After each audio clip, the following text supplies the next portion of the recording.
देखते हैं। Hello everyone, मैंने अपने ट्रेडिंग सिस्टम में बताया था कि मैं MACD एक बार नेगेटिव हो जाती है तो मैं फिर उसमें ट्रेड नहीं लेता हूँ उस स्टॉक में। तो इससे बहुत बड़ा बेनिफिट क्या हुआ है कि मेरी ओवर ट्रेडिंग बिल्कुल बंद हो गई है। पहले मैं भी ओवर ट्रेडिंग करता था, पूरे दिन ट्रेड होता रहता था, प्रॉफिट लॉस यही चलता रहता था। बट अब क्या है कि मेरा एक बहुत इंपॉर्टेंट रूल है कि MACD अगर नेगेटिव हो गई है, लाइन का क्रॉस ओवर हो गया नीचे की तरफ, तो फिर मैं उस स्टॉक में उस दिन ट्रेड नहीं लेता। तो इससे क्या हो गया है कि मेरी ओवर ट्रेडिंग बिल्कुल ज़ीरो हो गई है। अब ओवर ट्रेडिंग का कोई मतलब ही नहीं रह गया है। अब होता क्या है कि जब पहले भी ये होता था कि MACD क्रॉस ओवर हो जाता था, उसके बाद भी मैं एक दो ट्रेड ले लेता था, बट वो फिर वो लॉस में चले जाते थे, प्रोबेबिलिटी थोड़ी कम हो जाती थी। बट MACD डालने के बाद, MACD लगाने के बाद मेरे उस सिस्टम में, तो अब MACD ज़ीरो हो जाती है, नेगेटिव हो जाती है, तो मैं ट्रेड नहीं लेता। और इसका सबसे बड़ा बेनिफिट यही है कि मेरी ओवर ट्रेडिंग बिल्कुल ज़ीरो हो गई है। अब लॉस होता है, प्रॉफिट होता है, वो शुरू में हो जाता है 10:30-11 बजे। थोड़ा प्रॉब्लम ये आती है कि अगर आप टाइम स्पेसिफिक हो जाएंगे कि मैं 11 बजे के बाद ट्रेड नहीं लूँगा, खाली मॉर्निंग सेशन ही ट्रेड करूँगा, तो थोड़ी प्रॉब्लम आती है। बट जब सामने कोई इंडिकेटर रहता है कि मुझे, जैसे MACD नेगेटिव हो गया तो मैं ट्रेड नहीं लूँगा, ये थोड़ा पावरफुल हो जाता है क्योंकि सामने दिखता रहता है कि मैं गलती कर रहा हूँ, क्योंकि नीचे हो गया MACD और उसके बाद में मैं ट्रेड ले रहा हूँ। और इसका एक दूसरी बात यह है कि अगर MACD नेगेटिव है और फिर भी मैं ट्रेड ले रहा हूँ, तो फिर मैं पूरे दिन ही ट्रेड करूँगा, क्योंकि MACD पॉजिटिव है तो भी ट्रेडिंग हो रही है, MACD नेगेटिव है तो भी ट्रेडिंग हो रही है, तो MACD का कोई यूज़ ही नहीं है। मेरे लिए बहुत बेनिफिशियल हुआ है ये कि MACD मैंने लगाया और उसके बाद एक बार नेगेटिव हुआ तो मैंने फिर ट्रेड लिया ही नहीं उसमें। तो ये एक काफ़ी स्ट्रॉन्ग है मेरा एक इंडिकेटर जो मैं यूज़ करता हूँ। बाकी देखते हैं आज मार्केट ने क्या सिखाया और मेरे सेटअप में कहाँ ट्रेड्स मिले। एक्चुअली आज स्टॉक्स में ट्रेड मिले नहीं, और जनरली मंडे को ट्रेड्स मिलते नहीं हैं, बट मैंने निफ्टी में ट्रेड लिया, वो मैं आपको बताता हूँ कैसे लिया, क्या किया। तो चलते हैं चार्ट्स पे, देख लेते हैं मुझे कहाँ कहाँ मेरे सेटअप के अकॉर्डिंग ट्रेड्स मिले। सबसे पहले देख लेते हैं निफ्टी। निफ्टी, आज निफ्टी में एक रेजिस्टेंस था यहाँ पर, प्रीवियस डे हाई, जो रेजिस्टेंस बहुत एविडेंट थे, मतलब बहुत दिख रहे थे हमें कहाँ कहाँ है प्रीवियस डे हाई, उससे पहले वाला हाई, और एक ये 24,500 का। तो यहाँ पर मुझे मेरे सेटअप के अकॉर्डिंग कहाँ कहाँ ट्रेड्स मिले और मुझे कहाँ कहाँ लगा ट्रेड्स लेने चाहिए, तो इसमें लगा लेते हैं हम। पहले सबसे पहला था वीवेब पर, मैंने ट्राई किया देखने का, यहाँ पर मुझे कुछ मिले, कुछ सेटअप बने मेरा एज़ पर माई रूल्स, और यहाँ कुछ मुझे मिला नहीं। तो फिर MACD से प्राइस चला गया दूर, तो मैंने लगाया मूविंग एवरेज। अभी देखते हैं मूविंग एवरेज पर कहाँ मैंने ट्रेड लिया था, कहाँ मेरे सेटअप ने मुझे ट्रेड दिया था। ये मेरे अपने सेटअप्स हैं जिनको मैं रोज़ देखता हूँ और रोज़ उनमें ट्रेड्स लेता हूँ, तो ये मेरे लिए काम करते हैं। बाकी मुझे पता नहीं है किसके लिए काम करेंगे या नहीं करेंगे, बट ये मेरे सेटअप्स हैं। दूसरा, ये वीडियो एजुकेशनल पर्पज़ के लिए है, यहाँ पर कोई कुछ सिखाया नहीं जाता, ना कोई प्रेडिक्शन की जाती है किसी स्टॉक को लेकर या इंडेक्स को लेकर। ये सब पास्ट में जो हो चुका है वही मैं बता रहा हूँ, जहाँ मुझे लगा ट्रेड्स लेने चाहिए थे और जो मैंने एक्चुअली ट्रेड्स लिए। तो फर्स्ट ट्रेड लिया था मैंने यहाँ पर इस वाली कैंडल के आसपास, ये है 10:30 की, 10:30 बजे के आसपास जो कैंडल बनी थी। इसके पास जब दोबारा 10:50 के पास प्राइस आया तो फर्स्ट टाइम बायर्स आए, सेकंड टाइम, थर्ड टाइम, और थर्ड जो कैंडल थी बहुत स्ट्रॉन्ग थी, पिन बार थी। मुझे लगा एक सपोर्ट यहाँ बन रहा है, तो इस कैंडल में मैंने एक ट्रेड लिया अराउंड 11 बजे। इस कैंडल का हाई ब्रेक हुआ, मैंने ट्रेड लिया, बट यहाँ पर मेरा एक SL गया, तो एक लॉस था। इस कैंडल पर हुआ 11:05 पर, नेक्स्ट कैंडल ही स्टॉप लॉस गया मेरा यहाँ पर। तो मेरा रीच जो पहले से ही था प्री डिफाइंड था, कोई इशू नहीं आया। मैंने वेट किया कि देखते हैं कहाँ क्या मिलेगा तो देखेंगे। बट नेक्स्ट कैंडल में यहाँ पर, इस कैंडल पर 11:10 पर जब मुझे लगा ये डोजी बनाई है कैंडल, रेड डोजी बनाई है, अगर हम इस मूविंग एवरेज को हटाएंगे तो एक सपोर्ट का काम कर रहा था यहाँ पर। ये कैंडल थी यहाँ पर, ये 10:30 बजे। दूसरी कैंडल ये दोजी थी यहाँ पर 11:10 बजे, और उस दोजी का हाई टूटा था विथ ग्रीन कैंडल, अच्छी ग्रीन कैंडल थी। तो इसके हाई, जब ये ग्रीन कैंडल कंप्लीट हो गई तो इसके हाई के ब्रेक पर मैंने एक ट्रेड लिया, तो थोड़ा चला यहाँ पर। फिर अब ऑप्शन बाइंग की थी मैंने ऑप्शन को बाई किया था, और यहाँ पर जब वो चला तो मुझे लगा ये यहाँ जाएगा, अराउंड 24,500 तक टच होना चाहिए। बट हुआ क्या, प्राइस एक green candle, second green candle, उसके बाद रेड बनाई, और फिर ये ग्रीन कैंडल्स बहुत छोटी छोटी बनने लगी। अगर प्राइस में मोमेंटम होता है तो इसका वो फर्स्ट कैंडल में ब्रेकआउट आ जाना चाहिए था और फर्स्ट या सेकंड कैंडल यहाँ तक 24,500 तक आनी चाहिए थी, बट फॉर एक बड़ी ग्रीन कैंडल है और 3 छोटी ग्रीन, एक बड़ी रेड कैंडल है, छोटी 3 ग्रीन कैंडल्स हैं, जबकि हमें चाहिए एक ग्रीन के रेड कैंडल फिर ग्रीन कैंडल बड़ी वाली। बट जो सेलर्स हैं यहाँ पर बायर्स उनको डोमिनेट नहीं कर पा रहे, 1 2 3 कैंडल बनी जबकि फर्स्ट कैंडल में कर लेना चाहिए था। थोड़ा मैंने वेट किया, फर्स्ट सेकंड थर्ड जब कैंडल ने इसको क्रॉस नहीं कर पाया इसका हाई ऑलमोस्ट, यहाँ से फिर गिव अप करने लगे बायर्स, तो मैं यहाँ पर एग्जिट कर गया। तो मेरा जो लॉस था यहाँ पर थोड़ा कवर हुआ, 1:1 चलता रहा। 1:2 ट्राई करता हूँ मैं, बट ऑप्शन बाइंग में मोमेंटम का काम है। अगर मोमेंटम लूज़ कर रही है मार्केट या इंडेक्स या कोई स्टॉक, तो फिर वहाँ से एग्जिट करने में ही ठीक रहता है।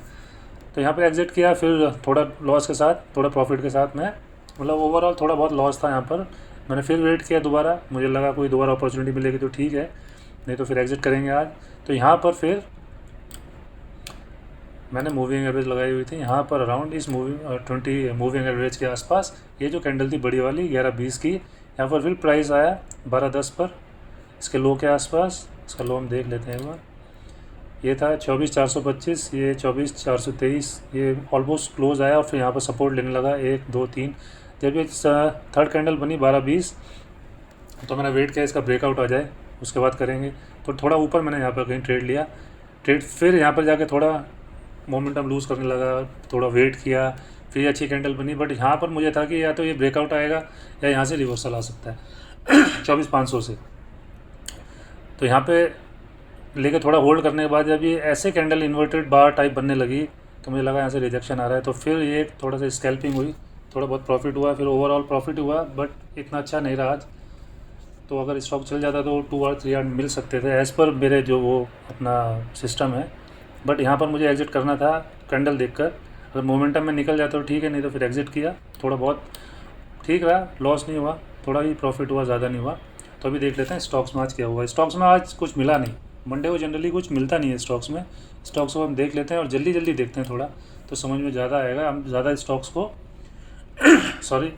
कवर कर पाएंगे। एओ बैंक आया था, सबसे पहले एओ बैंक का मैंने लगाया था रेजिस्टेंस, यहाँ पे गैप दिख रहा था मुझे। ये अगर हम कैंडल लाइन, इस हॉरिजॉन्टल लाइन को हटा दें तो यहाँ पर हम देखेंगे ये रहा गैप, यहाँ थोड़ा गैप था, फिल नहीं हुआ था, तो मुझे लगा ये एक रेजिस्टेंस का काम करेगा, कर सकता है, करेगा तो कुछ भी नहीं है। तो यहाँ एक लाइन लगाई थी पहले, प्राइस यहाँ से रिजेक्ट हुआ था अराउंड यहाँ है, यहाँ पर 1000 का सपोर्ट था। यहाँ पर मैं वेट कर रहा था कोई अच्छी कैंडल बन जाए। ये कैंडल बनी हमारी 9:50 की, बहुत अच्छी कैंडल बनी, बट बहुत बड़ी कैंडल बन गई थी। मेरा रूल है कि अगर कैंडल 0.5% से ऊपर जाती है तो मैं ट्रेड जनरली नहीं लेता, या तो कोई स्ट्रक्चर बहुत ही ज़्यादा अच्छा हो तो ले लेते हैं, नहीं तो नहीं। अभी 1% की, ऑलमोस्ट 1% के आसपास थी, क्योंकि इसमें स्टॉप लॉस लगाते हैं हम, तो 1001 इसका लो है तो 1001 तक आता, यहीं रेजिस्टेंस था। तो दूसरा रूल है कि रेजिस्टेंस थोड़ा दूर होना चाहिए। ये कैंडल थोड़ी छोटी होती और ये कैंडल भी थोड़ी छोटी होती, यहाँ से कुछ मिलता अराउंड 1004 से 1011 तक, तो यहाँ पर मैं ट्रेड लेता, यहाँ पर जाता तो कॉस्ट टू कॉस्ट लगाता।